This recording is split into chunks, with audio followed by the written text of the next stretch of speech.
Ni gute wakwizera ko umuntu wapfuye ashobora kugaruka agashyingiranwa n'undi muntu? Ni gute wakwizera yuko umuntu ashobora kuba ari muzima ariko agashyingiranwa n'umuzimu? Mbaye ikaze ni kuri IKTV Shows, ni Raila nk'uko bisanzwe. Ndabashimiye cyane uko mudahema kunyereka urukundo. Mbifurije Noheli nziza n'umwaka mushya muhire wa 2023. Uyu munsi rero nk'uko nabibasezeranyije, ni gahunda yacu ni kagira inkuru mu nkuru yanjye. Uyu munsi mbazaniye inkuru ya nyayo buri wese adashobora kwizera. Ndabizi ko abenshi muri bufate nk'ibinyoma, ariko icyo nababwira cyo izi ni inkuru mba nabashakiye, mba nabacukumburiye hirya no hino ku isi z'ibintu biba byarabaye, biba bifite n'ibimenyetso bihari. Ndabizi ni muri bubyizere, ndabizi ko bigoye kwizera iyi nkuru ngiye kubaha, ariko ni inkuru itangaje ndetse inateye ubwoba, by'umwihariko ku bantu bashobora kuba batizera mu bintu by'imizimu, ku bantu bashobora kuba batizera imizimu nk'uko nanjye ntabyizera. Ariko nanjye natangaye cyane ubwo nagwaga kuri iyi nkuru y'umugore umwe ufite imyaka 33 wo muri Nigeria, mu gihugu cya Nigeria, mu gace kamwe mu duce tugize umujyi wa Nigeria. Yaje kuba yari umukobwa, arakura nk'abandi bakobwa, akurana n'abandi mu gace k'iwabo n'urungano rugenzi rwe. Bakura bafite inzozi bombi, of course nk'urubyiruko, urungano, bafite inzozi z'uko bazashaka abagabo, bakubaka umuryango, bagakora urugo, bakagira byinshi bageraho mu iterambere ryabo. Izo zari zo inzozi zabo. Uwo mugore rero yitwa Nifani, niwe tugiye kwibandaho cyane mu nkuru yacu. Nifani yagize gutya, akurana n'abandi bakobwa bagenzi be. Umwe wari inshuti ye cyane witwaga Margaret. Bari bafite inzozi zo gukura, bakashaka abagabo, bakubaka umuryango, bagakora urugo. Uwo mukobwa rero yaje kugira ibyago, mugenzi we Margaret ashaka umugabo mbere ye, n'abandi bagenzi be bose barashaka, we asigara ari we wenyine, bisa nkaho ataragera ku nzozi bombi bari bafite. Ahita yigira inama rero yo gusiga iwabo, akimuka muri ako gace, akimukira mu mujyi waho, kugira ngo abashe kuba yatangira bundi bushya, yatangira ubuzima bushya, yatangira nawe agashaka ibindi akora, akareba ko nawe kera byatinze cyangwa igihe nikigera azagera ku nzozi ze. Ageze muri uwo mujyi rero, umubyeyi we ari we papa we abimufashamo, aramubwira ati mwana wanjye, ndagira ngo ushake icyo ukora, ushake icyo wakorera aho hantu, kugira ngo nawe urebe ko washaka iterambere ry'ibyo ushaka kugeraho. Nuko rero akajya amuha amafaranga, akajya amuha amafaranga yo kwifashisha aho yarari. Aza rero kumugira inama, amuha igitekerezo cyo kuvuga ati ese washatse uko ucuruza imbuto, shaka gucuruza imbuto. Umukobwa nawe abyumva cyane, ahita agira intego, agira umugambi wo gutangira gucuruza amaronji, oranges. Atangira gucuruza amaronji, mu byo akajya amuhereza amafaranga amufasha mu kuzamura ubucuruzi bwe. Kera kabaye, umubyeyi we w'umumama ari we mama we aza kumubwira ati ese mwana wanjye, wagarutse mu cyaro ukaza tukareba yuko dushakira hamwe ubuzima, ukava muri uwo mujyi urimo wenyine. Umubyeyi we wundi papa we aramubwira ati oya mwana mureke, ntacyabaye, hari azamera neza. Bibaho umukobwa igitondo kimwe arabyuka, ajya kurangura imbuto, ajya kurangura amaronje aho yarasanzwe yarangura muri uwo mujyi. Mu kugaruka rero aza gufata taxi voiture, akodesha taxi voiture, ariko ntibumvikana neza n'umushoferi wari utwaye iyo taxi. Umushoferi amuciye 2,800, umukobwa mu 2,000 arabyanga. Abyanze rero nibwo haje kuba hari n'undi mugabo wari wicaye imbere kwa shoferi, wari wicaye mu ntebe y'imbere kwa shoferi, amusaba, amwemerera yuko ari bumutangire ayo mafaranga 800 aburaho. Ngaho rero aho tugiye gutangirira inkuru yacu naho uzingiye. Umuhungu baragenda, yari umusore of course, mwiza ku bijyanye n'uko uwo mukobwa yifuzaga, amwishyuriye mu mafaranga nk'uko yabimwemeranyije, biba ngombwa yuko bagira umwanya wo kuganira no gusabana amanimero no gusabana kongera guhura. Baratangira barahura, kuva ubwo baramenyana, bigera igihe ibyari ukumenyana bihinduka gukundana. Barakundana, umukobwa akundana n'uwo muhungu muri ubwo buryo, bahuriye muri taxi bataziranye, umwe ntazi undi n'undi ntazi undi. Barakundana, urukundo rwabo rugera aho rwaguka, amutera inda rero bumvikana kubana nk'umugore n'umugabo. Niho rero baje kugira igitekerezo cyo kujya iwabo ngo bajye gutanga inkwano, batanga inkwano zo kuba bashyingiranwa nyine byemewe nuko umuco wabo uteganya, bakabana nk'umugore n'umugabo. Bageze iwabo rero mu gace k'iwabo mu cyaro, ababyeyi barababwira nk'uko bitari mu mico wabo kwakira inkwano z'umukobwa utwite. Barabwiye bati musubireyo ujye gushaka aho muba, hanyuma namara kubyara aba aribwo muzazana inkwano. Basubiyeyo, urumva ubuzima umukobwa we yabonaga asa nk'aho atangiye kugera ku nzozi z'ibyo yifuzaga, nawe agashaka umugabo, agakora umuryango, na cyane ko yaramaje gutwita, abona ko agiye gukora umuryango nk'uko yabyifuzaga. Baragenda rero, bahageze umukobwa nyuma y'amezi 9 arabyara nk'uko bisanzwe. Basubira rero iwabo mu cyaro, noneho gutanga inkwano no gukora ubukwe. Umuhungu, tubyibukiranye yuko umuhungu mu gusubira iwabo mu cyaro yagiye ajyanye n'abantu babiri gusa, yita ko ari inshuti ye, umugore, umuntu w'igitsina gore n'uw'igitsina gabo, nibo bonyine bamuherekeje bagiye gutanga inkwano mu bukwe bwe n'umugore we. Bageze rero iwabo mu cyaro, ubukwe buraba, basubira mu mujyi, babaho ubuzima nyine. Umugore akomeza gucuruza imbuto, akomeza gucuruza amaronji ye. Noneho umugabo we yamubwiraga we ko ari umunyamategeko, afite office akoreramo.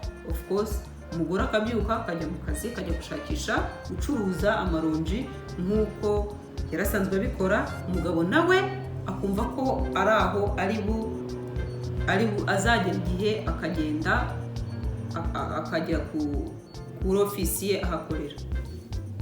Bibaho ko iminsi igenda yicuma, umugore akajya abona umugabo, ariko nkiraho umugabo urumva kuvana mbere ntiyakundaga kuvuga ibintu byinshi, ntiyakundaga kuvuga cyane, ukabona ahora atuje, ahora yigunze, ahora arifashe yigunze. Umugore akamubwira ati ese nta muryango ugira? Umugabo akamubwira ati oya, njyewe umuryango wanjye warapfuye wose, wapfiriye mu bwicanyi. Hari ubwicanyi bwari bwarabaye mu gace yamubwiraga ko ari ak'iwabo, ngo bica umuryango we wose. Umukobwa abifata gutyo nyine ko umugabo nta muryango agira, ariko iteka agahora amubaza ese kubera icyo uhora wigunze, kubera icyo uhora ucecetse utavuga? Umugabo akamubwira ati mba ndimo ndatekereza kubw'umuryango wanjye wapfuye wose ugashira. Umugore akabifata uko, ariko kera kabaye aza gutangira kujya ataha. Uko atashye agasanga umugabo we mu rugo. Umugabo akamubwira yego natashye kare, ngusanga mu rugo, nkutanga mu rugo, cyangwa se naje mbere yawe, agahora amuha impamvu. Umugore noneho atangira kwibaza ese kubera iki iteka iyo ntashye nsanga umugabo wanjye mu rugo, ese aba yagiye ku kazi cyangwa nta kazi agira, aba yambeshye? Atangira gusa, urumva abantu bamaranye igihe, asa nk'utangira kubitekereza no kubigiraho amakenga. Nuko kera kabaye umugore aza kugenda agaruka igitaraganya, atasubiye mu rugo, atamaze igihe kinini ku kazi ke, asanga umugabo we mu rugo. Aramubaza ese ntabwo uyu munsi we wagiye ku kazi? Aramubwira ngo yango nari ntaragenda, ngo nari nitegereje. Urumva umugore yashakaga gusuzuma ngo arebe ko umugabo we ajya ku kazi cyangwa ko atajya ku kazi. Bamuha ibyo bisobanuro, bumva nk'abantu babana banizerana, ntiyabyitaho, yisubira ku kazi anabire kuko ntiyongera kubitekerezaho. Uko iminsi igenda ishira, umwana wabo bamubyaye umwana bamwita Junior. Joseph Junior Joseph, umugabo we yitwaga Joseph. Nuko umukobwa aragenda ajya ku kazi, akabyuka akajya ku kazi akagaruka, gutyo ubuzima bugenda ku iminsi igenda ishira. Hashize iminsi rero umugore atekereza kwagura ubucuruzi bwe, ariko asanga iduka yakoreragamo ni rito cyane, ntabwo ryabasha kuzuramo ibyo ashaka kwaguriramo. Ahitamo kujya gukodesha inzu yindi bari begeranye, yari nini isumbuyeho, yashakaga kwaguriramo ubucuruzi bwe.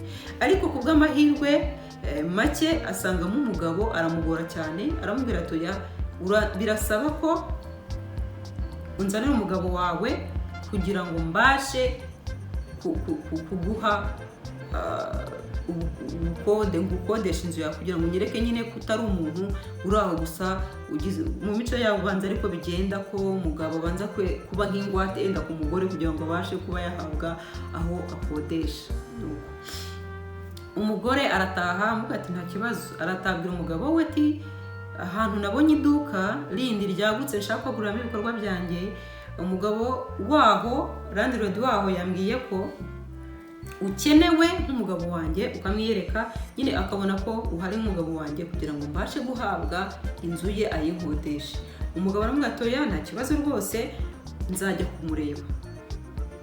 Umugore nyine yumva ko biri aho bizarana, agakomeza yigira ku kazi. Igihe kirashira, igihe gishira ari kinini, wa mugabo yaranze kujya kureba uwo mugabo wundi bashaka gukodesha inzu. Nuko umugore nyuma aza guhura na wa mugabo washakaga kumukodesha inzu, aramubwira ati ko wambwiye ko umugabo wazaza tugahura nkabona kuguha inzu yanjye ukayikodesha, ko umugabo wataraza kandi nkaba mfite urugendo ngiye kujyamo, mfite uruzinduko ngiye kujyamo, nta kuntu noneho jyewe naza kuza iwawe kugira ngo ahubwo aho kugira ngo we nimba yarabuze umwanya wo kuza, birashoboka ko umugabo wahora ahuze, nimba yarabuze umwanya wo kuza, jyewe naza nkamusanga mu rugo mugahura. Umugore aramubwira ati nta kibazo, noneho we nimba ntacyo bigutwaye, nimba bitakugoye uzaze mu rugo muhure, umubone nyine ko umugabo wanjye ahari.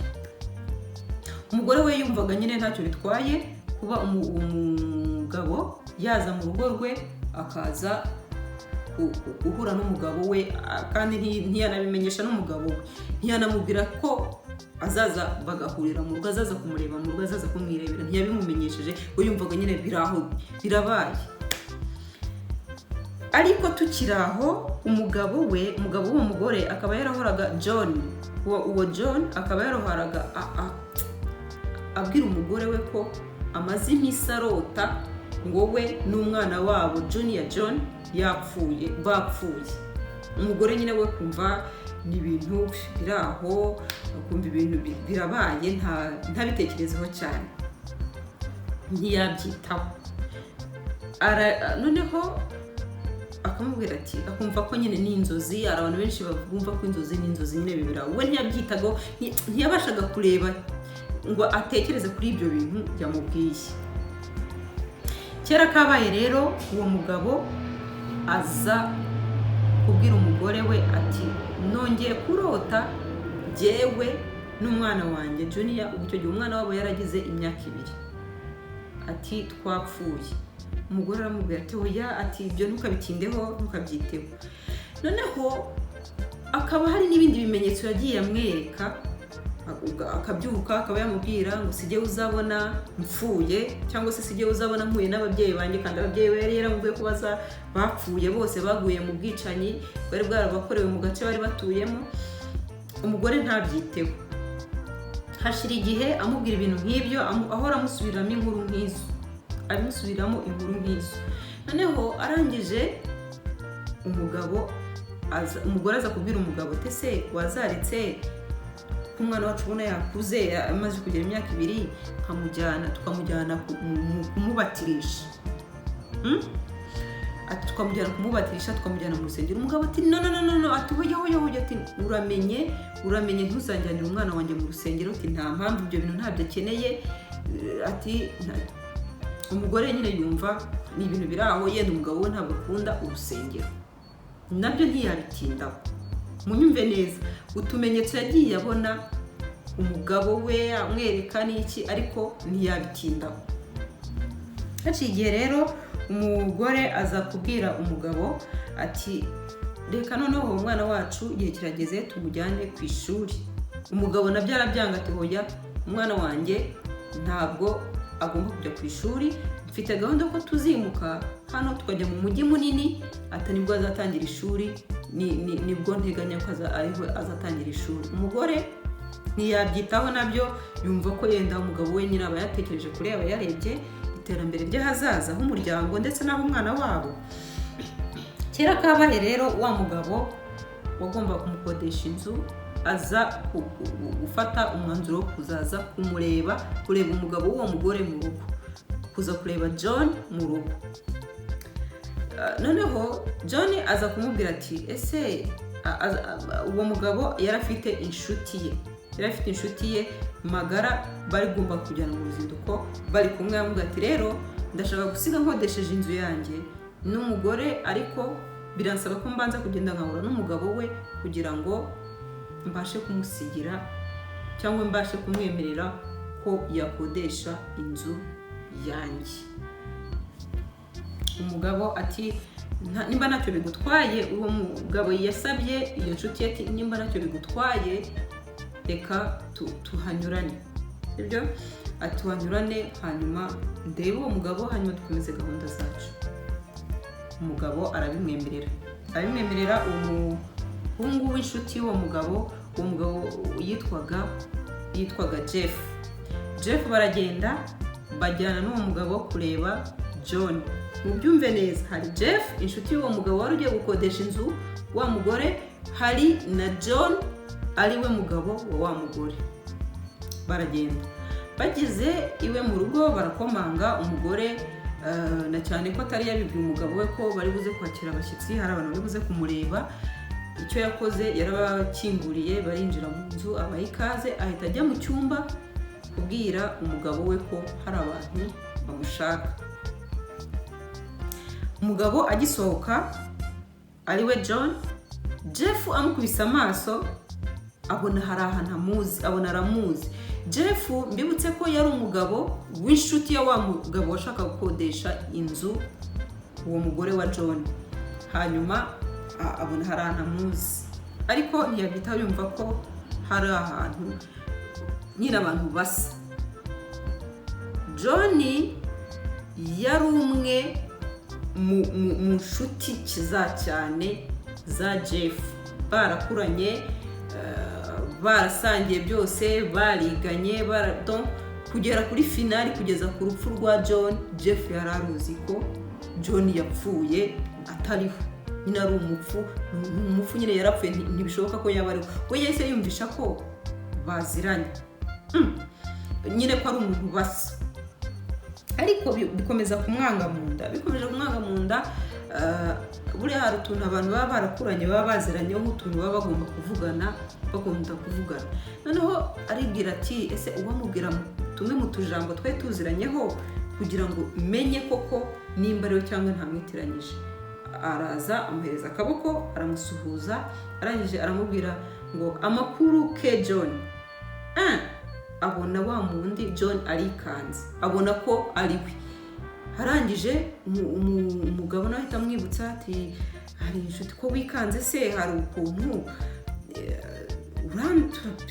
umuntu bita ke John uramuzi? We ntiyumvishaga ko yaba ari we, kuko arabizi neza ko yari yarapfuye, yaragiye no ku kiriyo cye,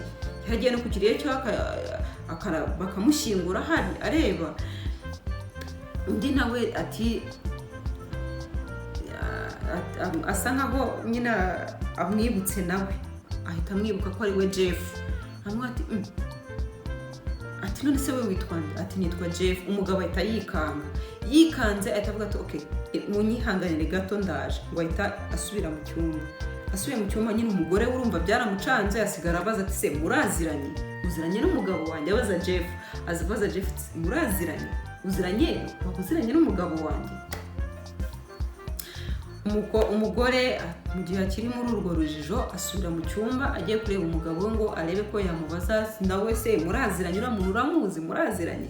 ageze mu cyumba umugabo we aramubura. Amubuze areba hose, arashakisha hose, umugabo neza aramubura amubuze. Ariko uwo mugabo we John yamubuze, amuburana n'umwana we w'umuhungu uwo Junior John. Ngayo umugore atangira gusara, avuga ati umugabo ndamubuza, umwana ndamubuza. Ubwo niko Jeff atangiye kumubarira inkuru, amubwira ati jewe ahubwo natunguwe cyane, numiwe. Uriya mugabo wawe wita ngo ni umugabo wawe, twarakuranye, twarasangiye, twariganye, twakoranye byose, n'uwo mu buto bwanjye twarakuranye. Ariko John jewe muzi nk'uwapfuye. John yarapfuye, akurayo amafoto y'urwibutso, akurayo amafoto bari ku kiriyo cye, akurayo amafoto bagiye kumushyingura, byose arabimwereka. Umugore agwa mu kantu. Noneho atangira gusubiza ubwenge inyuma, atangira gutekereza igihe yamubwiraga cyose ngo ababyeyi be ngo barapfuye, ngo bafuriye mu bwicanyi. Asanga niyo nkuru uwo mu Jeff nawe arayizi, avuga ati nibyo koko iyo nkuru yakubwiye ko ababyeyi be biciwe bose mu bwicanyi bwakorewe mu gace k'iwabo ni iya nyayo, tubaranishwe koko, ariko abo babyeyi be bishwe nyuma y'uko we yapfuye. We yapfuye mbere y'ababyeyi be. Batangira kubibuza ati none se we ni gute nabwo icyo gihe ababyeyi bapfa yari ahari.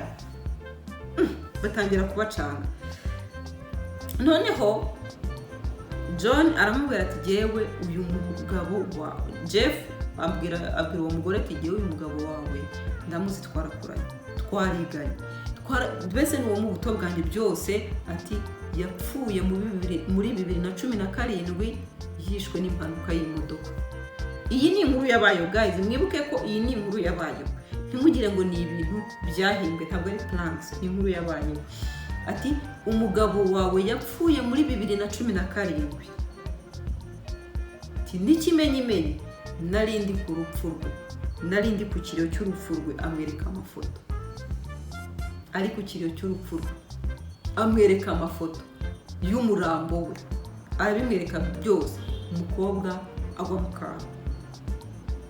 Umugabo we yagiye yamubuze, n'umwana yabyaye yagiye yamubuze, yisanga atazi icyerekezo arimo.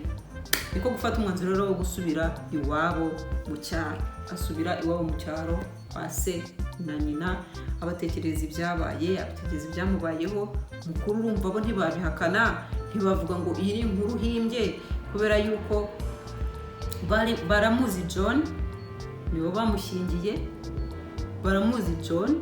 Ariko mbibutsa dusubira inyuma gato, uwo mugore yahoraga abaza umugabo we ariwe John, atariko abantu babiri baje mu bukwe bwacu ubita inshuti zawe ko ntarongera kubabona. Urumva abaheruka nyine icyo gihe abantu babatahiye ubukwe bitwaga ko ari inshuti za John ariwe mugabo we, ntiyongeye kubabona. Donc bahise baburirwa irengero nyine, nabo abaheruka nyine icyo gihe ntiyongeye kubabona. Ngo ko ntongeye kubabona, ko batongeye no kudusura, ko batongeye no kwigaragaza, umwana wacu avuka bahise twazabasura. Umugabo we nyine akajya ahora amujijisha. Noneho arongera umugore we urumva yahise atangira kwibuka utumenyetso twose yagendaga amwereka. Amubwira ati none se hari n'igihe yajyaga amubaza ati se nta nshuti ugira? John urumva yabagaho yigunze, nta nshuti yagiraga usibye abo bantu babiri gusa ngo bari baraje mu bukwe bwabo bombi, nabo bahita kuva icyo gihe ntibongera kugaragara. Biba ihurizo. Ababyeyi rero umukobwa atekereje ababyeyi be ibyamubayeho n'ibyabaye, batangira kumenya nyine ko koko iyo nkuru ishobora kuba ari ukuri. Batangira gutekereza ko umukobwa wabo ashobora kuba yarashyingiranywe n'umuzimu. Ariko hano hagahita hazamo ikibazo. Namwe mwakurikiranye iyi nkuru, nshaka ko mumpa muri comment. Ese abazimu bashobora kubana n'abantu bazima bigakunda? Ese abazimu bashobora kuba bashyingiranwa n'abantu bazima bagashobora kubyara? ese byo biramutse bishobotse ko bashobora kubyara, uwo mwana aba ari umuzimu nawe, cyangwa aba ari umuntu, cyangwa aba ari byombi, aba ari umuzimu, aba ari n'umuntu, aba arimo hagati, aba ari umuzimu, aba ari n'umuntu, aba ari bese mubime muri comment. Iyi ni inkuru yabayeho guys, mbasubiriremo, iyi ni inkuru yabayeho, ntabwo ari inkuru mpimbano. Uyu mugore inkuru ye yaramamaye, abantu be batangira kujya kumushaka, abantu baturutse imihanda yose bakajya bajya kumusura kugira ngo bemeze koko ko ibyo bintu, bamenye nimba ibyo bintu byarabayeho. Bagera muri ako gace bagasanga n'abantu bo muri ako gace koko bakabyemeza ati aba bantu ni ibintu byabayeho, twarababonaga bashyingiwe tureba, barabanye tureba, n'umugore abyara twararebaga. None ugahita wibaza, ese uwo mugabo we ese yaba yaragiye kuba mu isi y'abazimu? Ese uwo mwana yaba yarajyanye nawe bagiye kubana mu isi y'abazimu? Ese yaba yaramushyiriye undi muzimu w'umugore kugira ngo amumurerere? Icyo ni ikibazo, ni ibibazo abantu bagiye bibaza. Ati se birashoboka ko umuntu ashobora gushyingiranwa n'umuzimu? Se birashoboka yuko umuntu wapfuye yaza agashaka umugore akanabyara ari umuzimu? Ese birashoboka ko umwana avutse aba ari umuzimu cyangwa aba ari umuntu? Ni ibibazo abantu benshi bibajije, nanjye nibaza muri iyi nkuru. Ndakwinginze ngo umpe igitekerezo cyawe, umpe nuko ubyumva muri comment, ukande subscribe nimba ntacyo bigutwaye, kandi ukande no kunzogera kugira ngo ujye ubona inkuru zacu uko ibihe bigenda biza, uko tuzishyizeho ubone inkuru zacu. Iyi ni Ike TV Shows, mwari muri kumwe na Laila. Nkuko bisanzwe ndabakunda cyane, namwe nizere ko munkunda. Umwaka mushya muhire uzababere uw'ibyiza gusa, uw'amata n'ubuki, uw'ishya n'ihirwe, uw'imigisha myinshi cyane kuri mwe. Mubane n'Imana, amahoro y'Imana abane namwe. Murakoze cyane, bye.